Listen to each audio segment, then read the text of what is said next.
Ito na atang isa sa mga pinaka nakakatuwang moment dito nga ni Ja Morant at ito ni Yuki Kawamura dito nga sa NBA. Ano ba naman kasi no, kahit na injured na itong si Ja Morant ay talagang lumabas siya dito sa locker room at sinilip talaga ang first NBA points dito nga ni Yuki. Ano nga bang mga nangyari sa game na to? Tara't pag-usapan natin yan.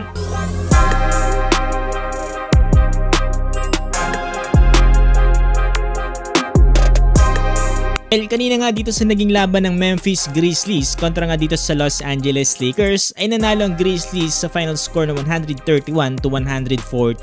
Although dito nga sa third quarter ay nagkaroon nga ng hard fall itong si Ja Morant with 3:45 minutes remaining while attempting left-handed dunk. Dahil dito pumunta siya ng locker room at hindi na nga bumalik dito sa game. At maya-maya lamang ay nalaman natin na he was diagnosed with right hamstring injury. Unfortunately nga no, hindi nakapaglaro dito si Anthony Davis kontra dito sa Memphis Grizzlies dahil nga sa kanyang left heel injury.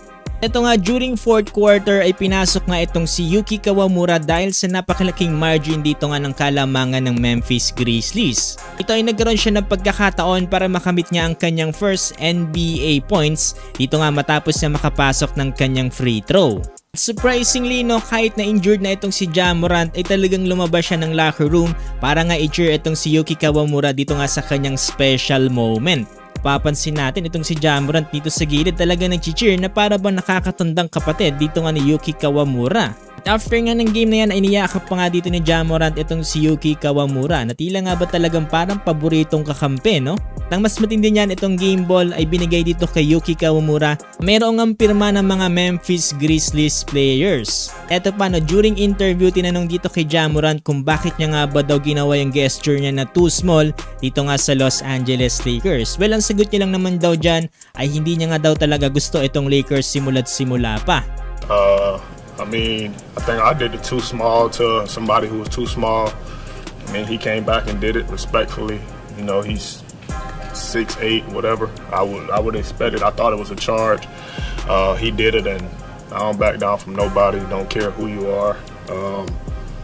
My job was to just come back. I got my bucket, and you know, I set the tone. My teammates fed off of it, and you see what happened. So, top dog in our league. You take out the top dog. You know, who else you fear? You get up at it. I don't fear nobody anyway, but yeah, I ain't had to, you know, I ain't had to get up. I ain't been down. I wasn't surprised when I went out. I just wanted to be on the floor. I knew we was winning the game.